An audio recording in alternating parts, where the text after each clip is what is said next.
Hello students, easy परीक्षा channel पर आपका फिर से स्वागत है। और हम लेक्चर सीरीज़ बना रहे थे हिंदी वर्णमाला पर। मेरा नाम मोहित शर्मा है और ये हमारा हिंदी वर्णमाला पे बनने वाला 4th लेक्चर है। और हिंदी की जो हम पूरी लेक्चर सीरीज़ बना रहे हैं उसका भी लेक्चर नंबर 4th है। ठीक है, आप लोगों ने पहले 3 वीडियोस को बहुत सपोर्ट किया है, उसके लिए बहुत बहुत धन्यवाद आपका।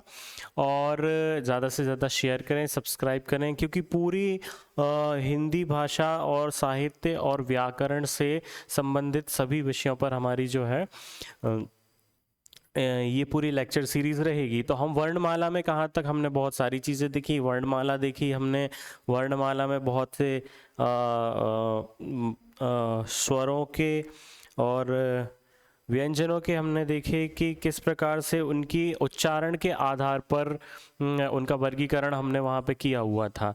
ठीक है, जैसे का वर्ग, चा वर्ग, फिर कुछ ऊष्म व्यंजन थे, कुछ अंतस्थ व्यंजन थे और बहुत सारी चीज़ें हमने देखी। आगे हम देखेंगे, आज के लेक्चर में भी हम वर्णमाला की बात करेंगे। हमें ये पिछले लेक्चर में पता चला कि हम किसी भी व्यंजन को जब लिखते हैं, कोई भी व्यंजन हम जब लिखते हैं तो उस व्यंजन के अंदर जो है आ की ध्वनि पहले से सम्मिलित होती है। आ की ध्वनि से पहले से सम्मिलित होती है, जैसे कि का में आ की ध्वनि सम्मिलित है, जैसे प, जैसे र, इन तीनों में आ की ध्वनि सम्मिलित है। ठीक है, अब हमें इसमें से यदि आ की ध्वनि निकालनी है तो हमने क्या बताया था, हम इसमें हलंत का चिन्ह लगाते हैं। क्या लगाते हैं बच्चों? हलंत का चिन्ह लगाते हैं। रा के नीचे भी हम हलंत का चिन्ह लगाएं। इसका मतलब ये है कि अब इसमें जो आ का उच्चारण इसके पीछे सम्मिलित था वो हट जाएगा, अब वो नहीं रहेगा। ये है का, ये है क, आ नहीं रहा पीछे, ये है पा, ये है प, ये है रा, ये है रा। ठीक है, इसको ध्यान से देखिए। अब देखिए, एक तरीका और होता है इन व्यंजनों को लिखने का कि यदि हम ये हलंत चिन्ह का, अभी तो हमने यहाँ पे क्या किया, हलंत चिन्ह का उपयोग किया, और हलंत चिन्ह का उपयोग करके हमने इस व्यंजन को आ जो स्वर है उसकी ध्वनि से रहित कर दिया था। इसका लिखने का एक तरीका और होता है कि हम व्यंजनों या वर्णों को आधा लिखते हैं या उसका छोटा फॉर्म लिखते हैं। मतलब आ की ध्वनि से रहित लिखना हो तो एक तरीका और होता है कि हम उनको उनके निम्न रूप में लिखते हैं। ठीक है, निम्न रूप में कैसे लिखते हैं? जैसे का है, का आपको पता होगा कि हम आधा का ऐसा लिख देते हैं, पा में आधा पा ऐसा लिख देते हैं हम। रा को हमें आधा लिखना होता है तो हम रेफ लगा देते हैं ऊपर। ठीक है, इस तरीके से हम चीज़ों को भी, मतलब व्यंजनों को इस प्रकार से भी हम लिपि में जो है लिखते हैं। जैसे हम उदाहरण इसमें लें कि हमने लिखा, जैसे हम लिख सकते हैं चप्पू। तो हमने पा में ये जो है ना, चा है, चा के साथ आ है, फिर उसके बाद पा है, लेकिन पा में ये वाला जो पा है इसमें हलंत है, मतलब इसमें आ की ध्वनि नहीं है। फिर इसके बाद अगला पा है और फिर में उसमें आ की ध्वनि सम्मिलित है। तो ये वाला जो पा है ना, इसमें जो है आ की ध्वनि नहीं है, ये केवल अपने मूल रूप में है। तो हम कह सकते हैं कि इसको हमने आधा पा बनाया या उसके निम्न रूप में लिखा है। ठीक है, जैसे र है, का, र और मा, और रा छोटा यदि लिखना है तो हम इसको ऐसे बोल सकते हैं, कर्म। ठीक है, ये छोटे रा की जगह यहाँ हम ऊपर रा की रेफ लगा देते हैं। ठीक है, तो हम पढ़ेंगे कि किस तरीके से हम विभिन्न व्यंजन समूहों को और या वर्ण समूहों को हम निम्न उसके निम्न रूप में लिखते हैं। ठीक है, तो पहला ये उदाहरण है कि ऐसे व्यंजन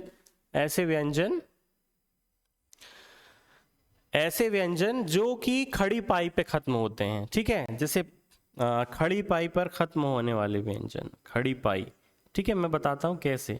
खड़ी पाई पर खत्म होने वाले व्यंजन को निम्न रूप में लिखने का तरीका अलग है, या उसमें से आ की जो ध्वनि है उसको निकालने का तरीका अलग है। जैसे देखिए, पाई पे कौन खत्म हो रहा है? ये खड़ा जो ये जो मतलब एक लाइन है ना, इसको हम खड़ी पाई बोलते हैं।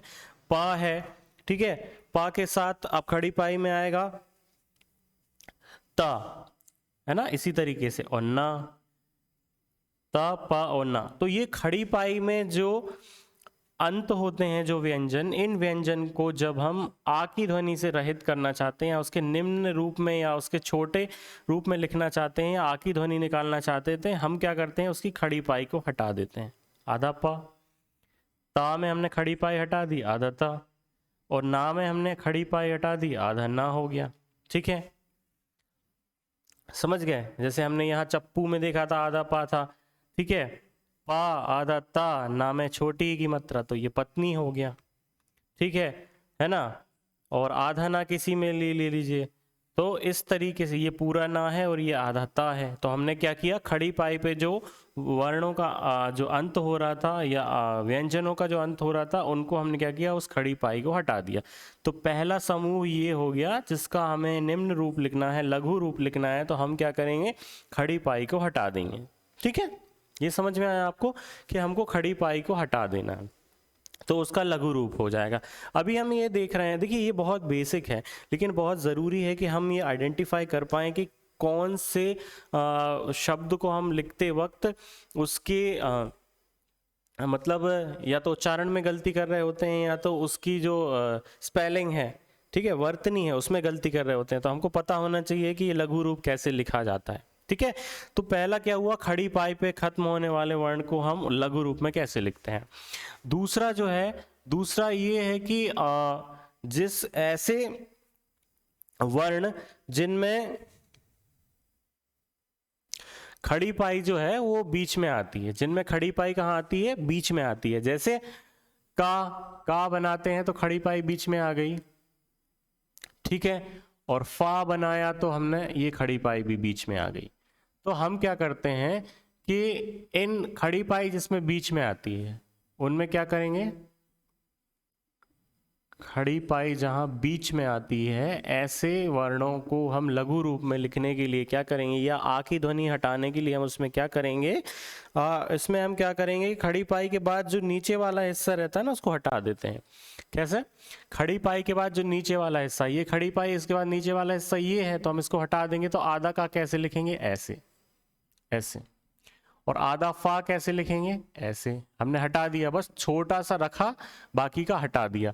तो ये खड़ी पाई की यदि बीच में आ रही है किसी वर्ण में, तो उसको लघु रूप में लिखने के लिए या उसके आ की ध्वनि को निकालने के लिए हम उसको ऐसा लिखेंगे। तो आधा का ऐसा लिखते हैं, आधा फा ऐसा लिखते हैं, आधा पा ऐसा लिखते हैं, आधा ता ऐसा लिखते हैं, और आधा ना ऐसा लिखते हैं। ठीक है, समझ में आया आपको?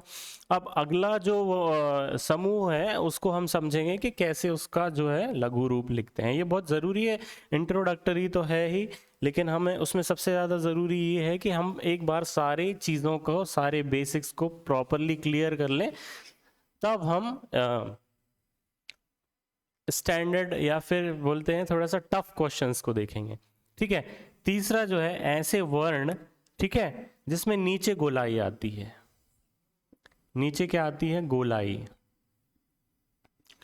जिसमें नीचे गोलाई आती है, ऐसे जो वर्ण होते हैं, जैसे कि द, जैसे कि ड, जैसे कि ट, ठीक है, इस तरीके से इसमें नीचे गोलाई आ रही है, हम देख रहे हैं, है ना। ढ भी आता है, ढ, ठीक है, ढ, ठीक है। अब देखिए इसमें ये नीचे गोलाई आ रही है, तो हम इनको आधा लिखने के लिए क्या करते हैं, इनको जो दूसरा वर्ण है उसके नीचे लिख देते हैं। कैसे, जैसे आधा द लिखना है तो कोई भी वर्ण है उसके नीचे लिख देंगे द, ठीक है। जैसे कि भद्दा लिखना है हमको, भ द, और ये आधा वाला जो द है ना, हम इसके नीचे ही लिख दिया हमने, भद्दा हो गया, ठीक है। जैसे गुड्डा लिखना है, गुड्डा मतलब कैसे लिखेंगे, ग, और डा लिखना था हमको, तो ये पूरा वाला डा तो हम लिखेंगे जो बाद में आएगा, लेकिन जो पहले आने वाला था उसको छोटा यहाँ लिख देंगे, ये गुड्डा हो जाएगा, है ना। टट्टू लिखना है, टा है, फिर आधा टा ऐसा वाला, और टा में बड़ू की मात्रा टू लिखनी है, और ऐसा नहीं करना है तो हम क्या करेंगे, ये वाले टा को इसके नीचे लिख देंगे, तो ये कैसा हो जाएगा, टा, आधा टा बड़ू की मात्रा टू, टट्टू, ठीक है, ये हो गया टट्टू, इस तरीके से। तो आगे आने वाला जो व्यंजन है उसके नीचे हम उसको छोटे से फॉर्म में लिख देते हैं, ये लिखने का तरीका है। ठीक है। तो नीचे गोलाई आने वाले वर्णों को हम ऐसे लिखते हैं, और रा हमने देख ही लिया कि रा को जब आधा लिखना होता है तो हम कैसे करते हैं, व्यंजन के बाद यदि रा लिखना होता है तो क म, और ये रा है तो ये कैसा है, क है प्लस आ है, तो ये तो क हो गया। ठीक है, इसके बाद क्या हम देख रहे हैं कि फिर आ रहा है रा छोटा वाला, और फिर आ रहा है माँ। तो हमें व्यंजन के पहले लिखना है यदि रा, तो हम इस छोटे आधे रा को इसके ऊपर लिख देंगे, तो ये बन गया कर्म। इस तरीके से ये लिखता है। अब रा लिखने के बहुत सारे फॉर्म्स हैं, और वो हम बताएंगे कि कहाँ पे रा जो है नीचे आएगा, कहाँ पे रा ऊपर आता है। लेकिन जब व्यंजन के पहले लिखना होता है तो हम ऐसे लिखते हैं। अभी हम इस पे ध्यान दे लेते हैं। ठीक है, तो अभी ये देख लीजिए कि हमने व्यंजन को लिखने के तरीके देखे। भाई हलंत के उपयोग यदि हमको नहीं करना है तो हम फिर उनको किस तरीके से लिखेंगे, खड़ी पाई वालों की पाई हटा देंगे, खड़ी पाई के बीच में आने वालों को पाई के आगे वाले भाग जो निचला भाग है उसको हटा देना है, नीचे की गोलाई में आने वालों को क्या है, अगला आने वाला जो व्यंजन है उसके नीचे हम उसको छोटे रूप में लिख के आगे और इस फॉर्म में लिख सकते हैं, तो लघु रूप में लिख सकते हैं। और रा का हमने बता ही दिया कि कैसे लिखना है। ठीक है, तो ये ज़रूरी है कि अभी हम प्रॉपरली जो है वर्णमाला को समझें। बहुत ज़्यादा नहीं है, 2-3 वीडियोस और लगेंगे, लेकिन एक बार वर्णमाला हमारी अच्छे तरीके से कंप्लीट हो गई और हमको बेटर अंडरस्टैंडिंग आ गई तो फिर हम ध्यान से वर्तनी को जो है देख सकते हैं कि किसकी वर्तनी सही है। क्वेश्चन आते हैं कि वो शुद्ध वर्तनी ढूंढिए कौन सी है, तो इन्हीं नियमों का हम उपयोग करके देख सकते हैं कि वर्तनी कहाँ शुद्ध है और कहाँ शुद्ध नहीं है, कहाँ अशुद्ध है। ठीक है, ठीक है। अब हम ये देखने वाले हैं कि परंपरा को देखिए क्या है। अभी हमने जो वर्णमाला देखी उसमें जो भी वर्ण थे ये तो उसमें रहते ही हैं। कुछ अतिरिक्त वर्ण हमारी वर्णमाला में हमेशा उपयोग होते आए हैं, हमें उनको देखना है। तो ये हो गए परंपरागत, जो हमेशा से अतिरिक्त वर्ण के रूप में उपयोग होते आए हैं। परंपरागत अतिरिक्त वर्ण, परंपरागत अतिरिक्त वर्ण। ठीक है, परंपरागत अतिरिक्त वर्ण, जो परंपरा और अतिरिक्त वर्ण वो है जो हम उसको पूर्ण वर्णमाला में तो हम नहीं रखते हैं, लेकिन उनका हमें उपयोग लग जाता है, ज़रूरी होता है। तो कैसे, जैसे एक अनुस्वार है, क्या है, अनुस्वार है।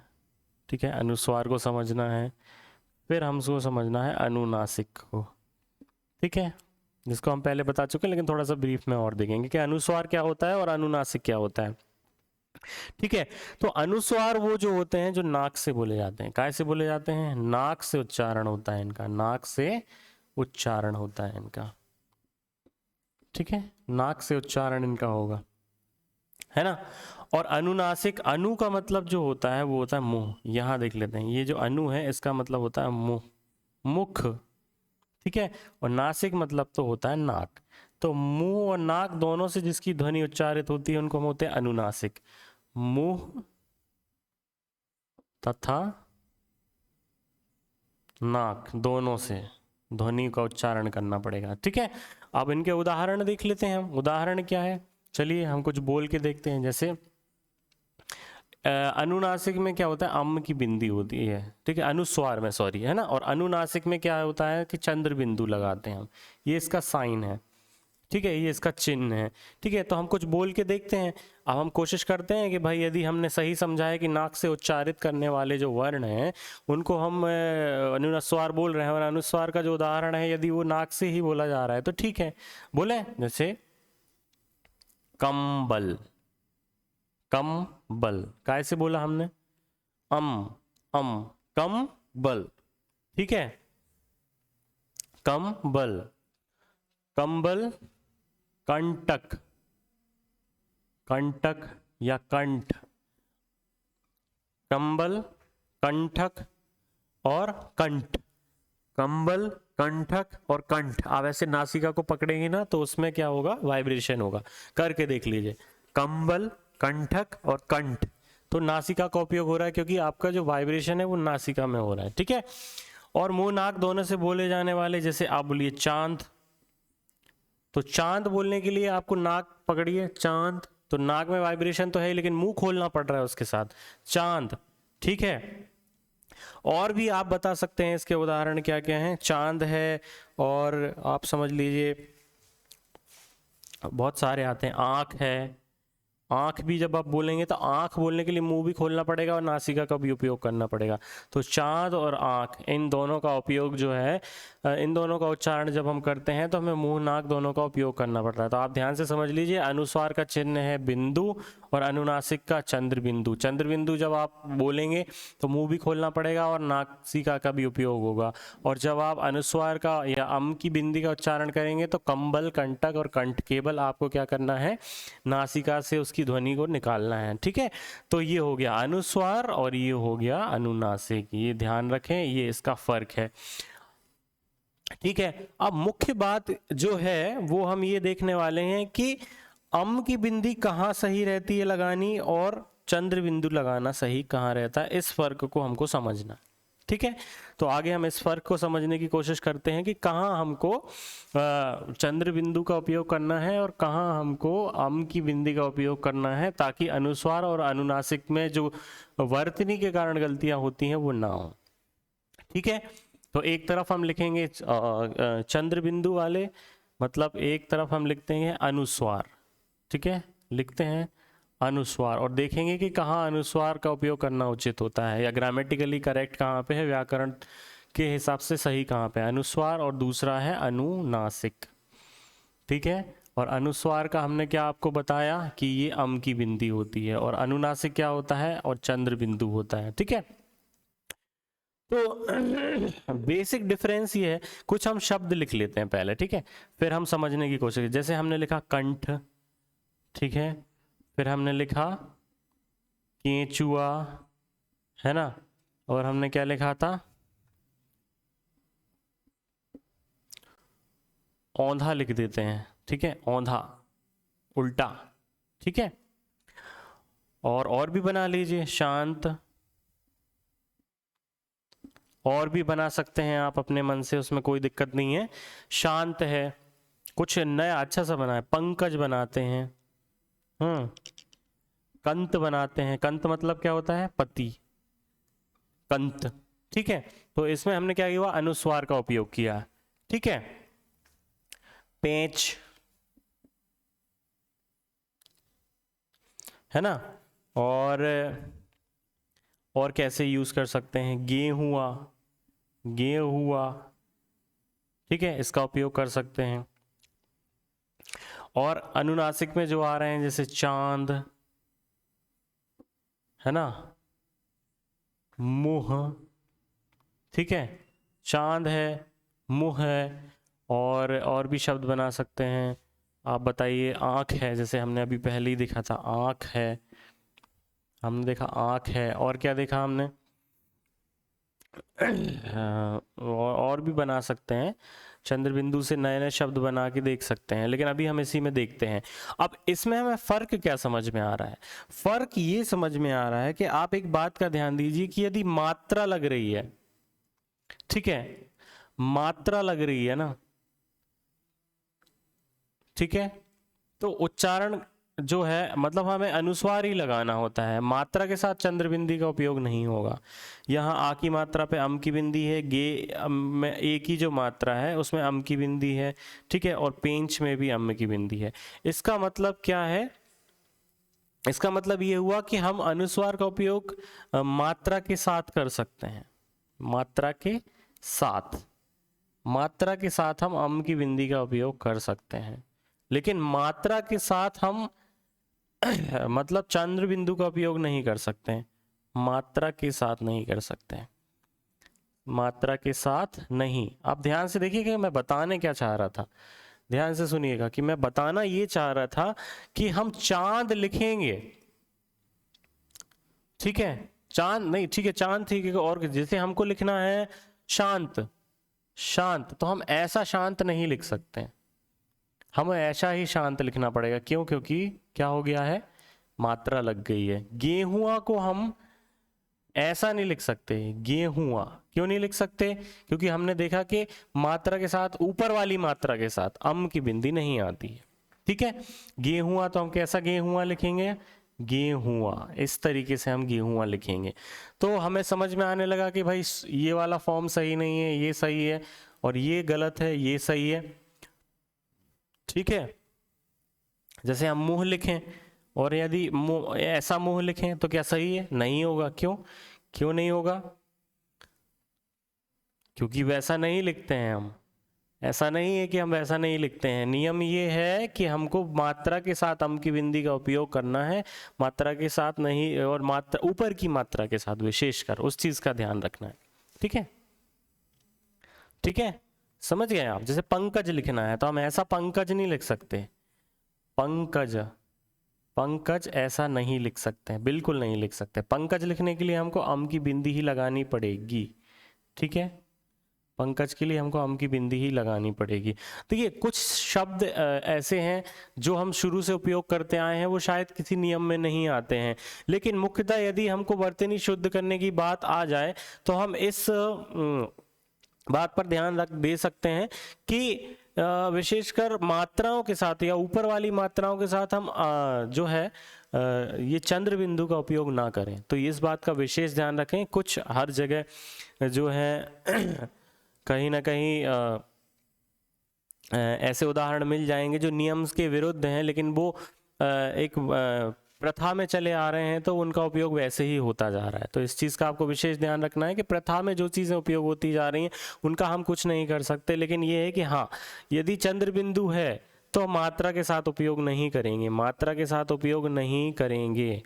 ठीक है, ये मुँह ऐसा जो है, ऐसा मुँह है, ठीक है, तो इसका हम कर सकते हैं उपयोग। तो गलत क्या है? अब इसमें क्या गलत होना चाहिए आप बताइए? मोह ये वाला सही है कि ये वाला सही? क्योंकि अभी भी कंफ्यूजन है आपको इस बात। अब ऐसे कंफ्यूजन को दूर करने के लिए हम दोनों का उच्चारण करके देखें। यदि हम ये मुंह लिखेंगे, मुंह, तो हमको होंठ भी खोलना पड़ रहा है और मुंह भी खोलना पड़ रहा है। मुंह, मुंह, तो नाक का भी उपयोग हो रहा है और उसका भी उपयोग हो रहा है, तो ये किस में आएगा? अनुनासिक में आएगा। और यदि हम माँ में छोटू की मात्रा मुंह और अम की बिंदी के साथ, तो ये मुंह हो जाएगा। और मुंह हम बोलते ही नहीं है कभी, तो जब हमारा उच्चारण ही सही नहीं है तो हमारी वर्तनी भी जो है वो सही नहीं है, शुद्ध नहीं है, गलत है। ठीक है, तो इस चीज का आप ध्यान रखें कि यदि मात्रा लगी हुई है तो मात्रा के साथ, देखिए नॉर्मली हम अम की बिंदी और अन का उपयोग कर सकते हैं, ठीक है, लेकिन मात्रा यदि लगी हुई है तो अम की बिंदी का उपयोग नहीं होगा। समझ रहे हैं? और आ की मात्रा के साथ तो विशेषकर जो है अनुनासिक ही आता है ना, अनुनासिक का ही उपयोग होता है यदि आ की मात्रा आ जाती है। तो इस बात का विशेष ध्यान रखें। और कभी भी वर्तनी जो चीज़, शुद्ध वर्तनी जब हम पढ़ते हैं पाठन के समय, हमको ध्यान रखना चाहिए या एक दिमाग में रखना चाहिए कि शुद्ध वर्तनी क्या थी, और उसी के उपयोग को हम आगे बढ़ाते रहें तो हमसे शायद वर्तनी से संबंधित गलतियां कम होंगी। ठीक है, इस चीज़ का विशेष ध्यान रखें, है ना। वर्तनी का थोड़ा ध्यान रखिए जब आप पाठन करते हैं, चीज़ों को जब पढ़ते हैं ना, तब आप वर्तनी पे विशेष ध्यान दीजिए। तब शायद हो सकता है कि आप सही वर्तनी ही हमेशा से उपयोग करें, और उच्चारण में भी और लिखने में भी, दोनों में उपयोग होगा तो सही रहेगा। ठीक है, तो ध्यान रखें अनुस्वार और अनुनासिक में क्या फ़र्क होता है। आ की मात्रा के साथ हम ज़्यादातर अनुनासिक का उपयोग करते हैं। ऊपर यदि कोई मात्रा आ जाती है तो मात्रा के साथ हम उपयोग, ऊपर वाली मात्रा के साथ जो है हम अम की बिंदी का उपयोग नहीं कर सकते हैं, क्योंकि हमारा उसका उच्चारण नहीं सही से बन पाएगा। तो लिंग्विस्टिक जो है ना, ईजीनेस के लिए हमने ये चीज़ें बनाई हुई हैं, तो उस चीज़ का ध्यान रखना है। जैसे अब ये, इसको हम कैसे बोलेंगे? मुंह खोलना भी और नहीं भी खोलना, पंकज, ये कैसे बोलेंगे? नहीं बोल पाएंगे ना। तो यदि ये आ कर देंगे तो मुंह अपने आप खुल जाएगा, पंकज। तो जैसे हम 5 लिखते हैं ना, 5 लिखते हैं, तो 5 क्यों लिखते हैं? क्योंकि हमें मुंह भी खुल रहा है आ की मात्रा के कारण, और ऊपर अनुनासिक का उपयोग, 5 हो गया। तो इस तरीके से बोलने में सुविधा हो, इसलिए हम वर्तनी को इस प्रकार से लिखते हैं। ठीक है, तो आज के लिए इस वीडियो में इतना ही, और बने रहिए, हम ऐसी वीडियो आपके लिए लाते रहेंगे। जैसा कि हमारा ध्येय है कि हम सारे लेक्चर्स फ्री में प्रोवाइड कराएंगे, और कुछ दिन में हमारी दूसरी टीम के मेंबर भी इसी चैनल पर अपने अपने विषयों के साथ आपके सामने आएंगे। तो ज़्यादा से ज़्यादा सब्सक्राइब करिए, शेयर करिए।